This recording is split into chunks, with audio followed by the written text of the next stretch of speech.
Buonasera a tutti gli intervenuti. Questo pomeriggio presentiamo questo romanzo di Paolo Rigotti, Un triangolo rosa, non so se si vede. Lascio al professor Ranier, penso che introduca lui, poi Paolo Rigotti ci dirà qualcosa. Il triangolo rosa, come diceva Limiti, è un romanzo. E dal punto di vista proprio tecnico, visto che ci sono pure degli studenti, cioè una mia studentessa diventata insegnante ha portato i suoi studenti, quindi sono un po' nipoti. E, volendo dare una definizione proprio tecnica, diciamo che è un romanzo storico, nel senso che è romanzo ed è storia. È romanzo perché c'è un aspetto importante della fiction, ci sono dei personaggi, delle situazioni che nascono, che sono frutto dell'immaginazione dell'autore, quindi però sono inseriti nella storia vera, nella storia con la S maiuscola, la storia che è molto documentata e molto precisa. Infatti mi stava dicendo l'autore, che io ho conosciuto adesso, questa sera, che è un appassionato di storia, e questo si vede leggendo il libro.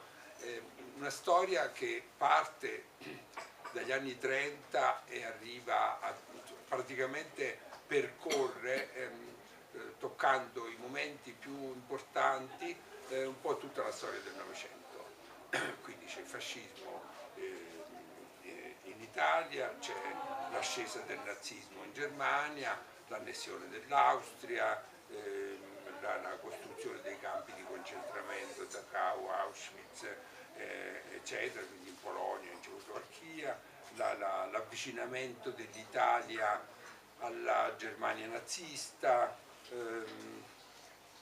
i tentativi di evitare l'entrata in guerra in Italia. Ecco, questo è importante, lo voglio dire subito, che la storia è anche presentata in maniera, come dire, dialettica, cioè nel senso che c'è un modo per spiegare un avvenimento, ma c'è, attraverso quello che dicono i personaggi, c'è anche chi non è d'accordo con quello, e quindi il lettore si fa un'idea di questi avvenimenti, che erano anche controversi, perché il fatto che l'Italia si allea con la Germania non è scontato. Anche personaggi importanti del fascismo non erano affatto favorevoli, a cominciare da Galeazzo Ciano ed altri. Quindi i tentativi di evitare l'entrata in guerra accanto alla Germania sono tanti, però prevale, come sappiamo, la convinzione di Mussolini che bastano poche migliaia di morti per avere il vantaggio poi di stare tra i vincitori. Quindi ci sono le leggi razziali, c'è il momento drammatico della deportazione degli ebrei a Roma del 16 ottobre del 1943, c'è ancora ecco, un ruolo importante, poi magari l'autore ci spiegherà perché dà tanta importanza a questo, è quello il ruolo della Chiesa.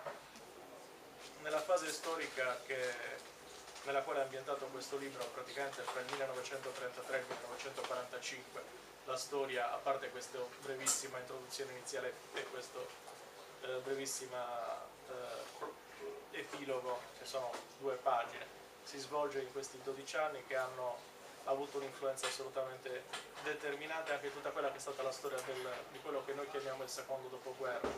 La Chiesa cattolica ha avuto una posizione centrale indiscutibile. La Chiesa cattolica è quella che nel 29 ha firmato l'accordo con Mussolini, è quella che nel 33 ha firmato l'accordo con Hitler, regalandogli tra l'altro purtroppo un prestigio a livello internazionale fortissimo. Hitler sfruttò, questa è una cosa forse che nel libro io cito proprio in modo quasi sibillino, però Hitler da questo accordo ottenne una credibilità, un prestigio internazionale grandissimo, come dire, ha fatto l'accordo con la Chiesa cattolica, allora, come dire, è legittimato e ha comunque avuto anche quel prestigio internazionale che poi gli ha consentito di fare tante cose che purtroppo sappiamo. Poi l'atteggiamento di Pio XII è una cosa che è molto contestata a livello storico. Qualcuno diceva lo sapeva, non lo sapeva. Io ve lo dico chiaro e tondo, io personalmente sono convinto, e molti documenti storici lo dimostrano, che la Chiesa, la società, i governi alleati di quello che succedeva nei campi di sterminio dell'est europeo lo sapevano benissimo.